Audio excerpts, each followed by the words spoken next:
Ladies and gentlemen, friends, family, and everybody listening, hear me when I say this: before you can rebuild your life, you must first conquer the biggest obstacle standing in your way. And let me tell you something, it's not the circumstances, it's not the people around you, it's not even the situations you've been through. No, the biggest thing standing in your way is you. Now, I'm going to tell you something straight from the heart, because we need to have an honest conversation today. And I want you to listen close, because this right here, this has the power to transform your life, change your destiny, and ignite that fire in your soul. The journey we're about to take together, it's not for the faint of heart. This path isn't for those who are just getting by, content with mediocrity, thinking life is about staying comfortable. Nah, this is for the dreamers, for the folks who refuse to settle for less than everything God intended for them. We are diving into something deep today, you all. We're talking about conquering yourself so you can rebuild your life. That's right. Let me say it again for the people in the back: conquering yourself. You've got to look yourself in the mirror and say, you know what? I'm done playing small. I'm done being the reason I'm not living the life I was meant to live. See, this isn't just about you. This concept has the power to not only change your life, but to change the lives of those around you, your community, your family, your friends. You're becoming the best version of yourself. That's how we change the world, one person at a time. But let's not sugarcoat it. This is the hardest battle you will ever fight. I'm not talking about a fight on some distant battlefield. No, this is a fight in your mind, your heart, your soul. It's a battle against the things you're most afraid of. It's a battle against the habits you've clung to for years, those patterns of thinking that have been keeping you in the same place year after year. And let's get one thing straight. It's not just a battle worth fighting, you all. It's a battle you must fight. If you want to leave your mark on this world, if you want to live fully, then you've got to face yourself. You have to stand up and say, I refuse to be held back by my fears, by my doubts, by the things I've let run my life for far too long. I think about it for a second. When was the last time you faced a challenge that seemed too big for you, when life knocked you down and you didn't know how to get back up? Maybe it was something personal, maybe it was at work, or maybe it was just that nagging voice inside your head that told you you weren't enough. What did you do? Did you shrink back, hide in the safety of what was familiar, or did you step up, square your shoulders, and face that thing head on? Because here's the truth, it's in those moments, in the hard times, in the struggle, that we have the greatest opportunity to grow, to transform, to be reborn. But listen, conquering yourself, it starts with something we don't always want to talk about: brutal honesty. Yeah, I said it. You've got to get real with yourself. You've got to be willing to look in the mirror and see not just who you are, but who you've allowed yourself to become. That's not easy. It's uncomfortable. But you can't change what you're not willing to confront.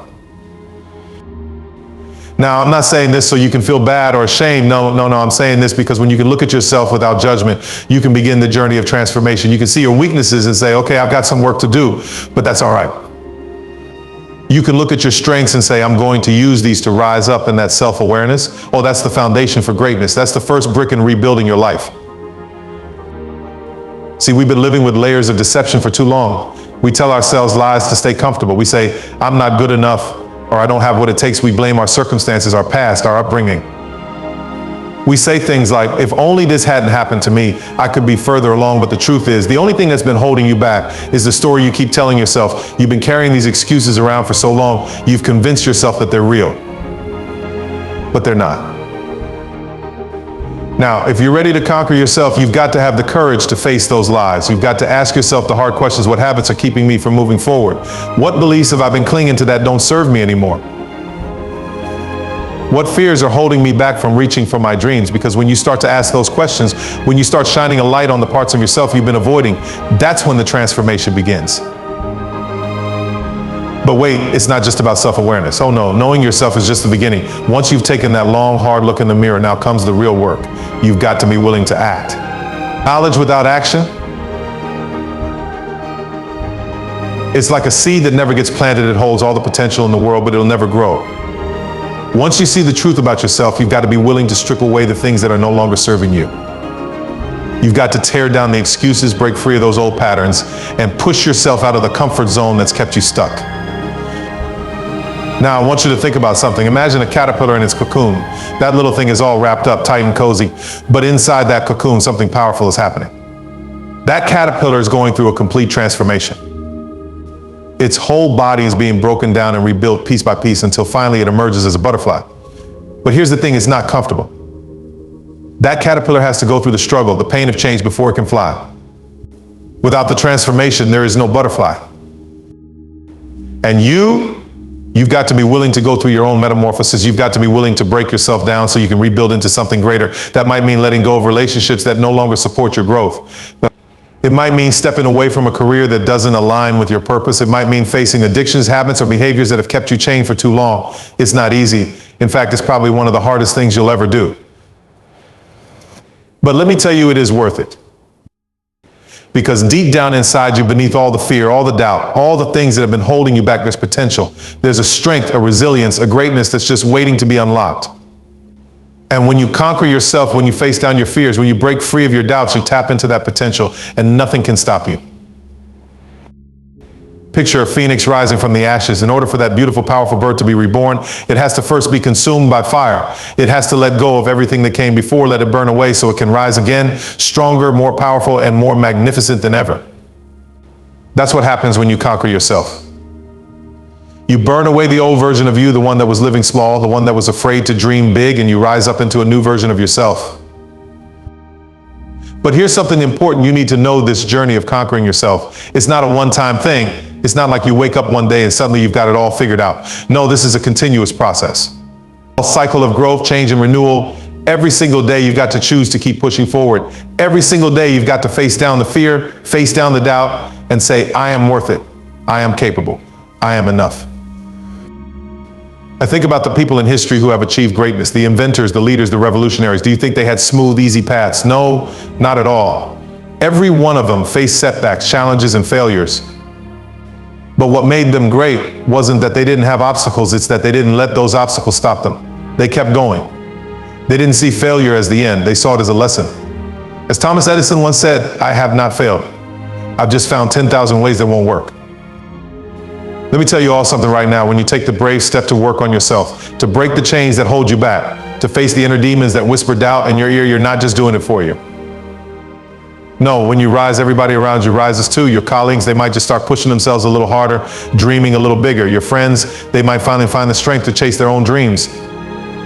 And your family? Oh, your family might be inspired to tear down those walls of fear and doubt they've built up for years. In conquering yourself, you become a force, a light, a beacon of hope shining so bright that it ignites change in your community, in the people you love, and beyond. Now, I know what you're thinking. In a world where everything is moving fast, where everybody is chasing fame, money, and likes on social media, who's got time to stop and look inward? Self-conquest. Hey, it sounds outdated, maybe even impossible. But let me tell you, the road to mastering yourself, to overcoming those self-imposed limitations, is the most rewarding journey you will ever take. Sure, money can buy you comfort. Recognition can make you feel good for a minute. But long-term satisfaction, that deep down, soul-satisfying joy, it only comes when you've conquered the most dangerous battlefield of all, the one inside you. When you break the chains of fear, laziness, and doubt, you open yourself up to a level of success that no amount of external validation could ever give you. Just look at the legends, those leaders, those innovators who shaped the world. You think they just stumbled upon greatness? No, sir. They earned it. They fought for it every single day. They mastered themselves first. And once you've mastered yourself, there ain't nothing in this world that can hold you back. Let's talk about someone who embodies this journey, Nelson Mandela. You all know the story, locked up for 27 years. Now, if anybody had a reason to be bitter, angry, or full of hate, it was him. But instead of letting those emotions consume him, Mandela chose a different path. He conquered himself. In that prison, he didn't just survive, he grew. And when he finally walked out, he didn't come out as a broken man. He came out as a symbol of hope, unity, and reconciliation. His journey wasn't just about freeing himself, it was about transforming an entire nation. And then there's Oprah. She's one of the most influential women in the world today, but her start was far from glamorous. Born into poverty, abused, and counted out by society, she could have stayed a victim. But she didn't. Oprah chose the path of self-conquest. She chose to dig deep, to face her traumas, to rise above her circumstances. And now she's a powerhouse. She didn't just change her own life, she changed millions of lives. That's the power of self-conquest. And here's the beauty of it: when you change yourself, you change the world around you. The more you grow, the more others want to grow too. It's like a ripple effect. Your courage becomes their courage. Your resilience becomes their inspiration. Your success gives them permission to believe in their own. But hear me on this journey. It ain't easy. When you start to change, there's going to be resistance. Resistance from the outside world, people who doubt you, who tell you to stay in your lane, who aren't comfortable with the new you. And let's be real, there'll be resistance from within. Your old habits, your comfort zone, your fear of the unknown, they'll all rise up like an army trying to pull you back. But listen, you can't grow in your comfort zone. If you're not uncomfortable, you're not growing. So when that fear pops up, when that self-doubt starts whispering, you're not good enough, you're not ready, you can't do this, recognize it for what it is. It's just a test to see how bad you really want it. One of the tools that'll help you on this journey is visualization. Now, I ain't talking about just daydreaming about what you want. I'm talking about really seeing yourself as the person you want to become. Every single day, take time to imagine your best self. See yourself overcoming those fears. See yourself crushing those goals. See yourself living a life filled with purpose, joy, and fulfillment. Athletes do it all the time. They visualize their plays, their moves, their wins before they even step on the field. Business leaders do it too, mentally rehearsing their meetings, their speeches, their success. And you can do it too. Visualizing the life you want aligns your subconscious mind with your actions, creating a powerful force that moves you toward your goals. But let's be clear, visualizing is only part of the equation. You still got to get up, show up, and put in the work. If you ain't willing to sacrifice, to grind, to push past your limits, then all the daydreaming in the world won't help. Self-conquest demands action. It means saying no to what's easy and saying yes to what's hard. It means waking up earlier, working harder, and giving up habits that don't serve you anymore. Every decision you make, every step you take either brings you closer to your dreams or pulls you further away. Now, let's talk about setbacks, because trust me, they're going to happen. You're going to hit roadblocks, you're going to stumble. But here's the thing, those setbacks, they're not failures, they're lessons. Every great success story is filled with moments of doubt, moments of failure, moments when it seemed like all was lost. The Wright brothers crashed countless prototypes before they finally took flight. Steve Jobs was fired from his own company before coming back and leading Apple to greatness. Those moments weren't the end of their stories. They were stepping stones to something bigger, and the same is true for you. As you conquer yourself, something incredible happens. You develop emotional intelligence. You learn how to master your own emotions, and in doing so, you start to understand other people better too. Emotional intelligence allows you to stay calm in chaos, to make smart decisions under pressure, and to build relationships that matter. It all starts with self-awareness. You've got to know your triggers, understand what makes you tick, and recognize your emotions as they rise. Once you've got that down, you can move on to self-regulation, learning how to manage those emotions so they don't manage you. Don't sleep on this next part, because it's important. Your physical health matters. Your body is the vehicle you're driving through life, so you've got to take care of it. Regular exercise, good nutrition, and proper rest, they're not just for athletes or health nuts. They're for anyone who wants to be their best self.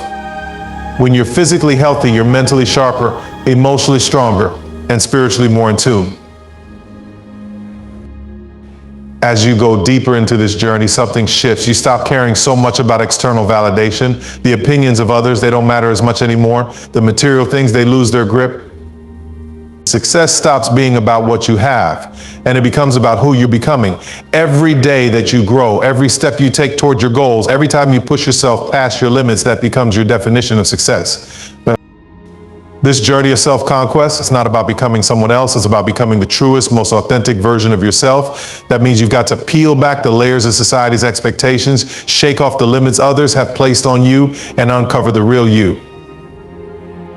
And let me tell you, once you stand in your truth unapologetically and boldly, that's where your real power lies. Now, don't get it twisted, self-conquest is personal, but it ain't a solo journey. You need a community. Find people who are on the same path, people who are dedicated to growth, who want to see you win. Celebrate their victories, learn from their struggles, and let them hold you accountable. Join mastermind groups, seek out mentors, and when the time comes, mentor others. The more you give, the more you grow. As we wrap this up, I want you to remember this: the world needs people who have the courage to conquer themselves. We live in a time where mediocrity is celebrated, where people are afraid to take risks, afraid to step out of their comfort zones. But you're different. You're on a path of self-conquest. You're not just changing your life, you're changing the world. When you conquer your inner world, the outer world falls into place. You become a beacon, a source of inspiration for others.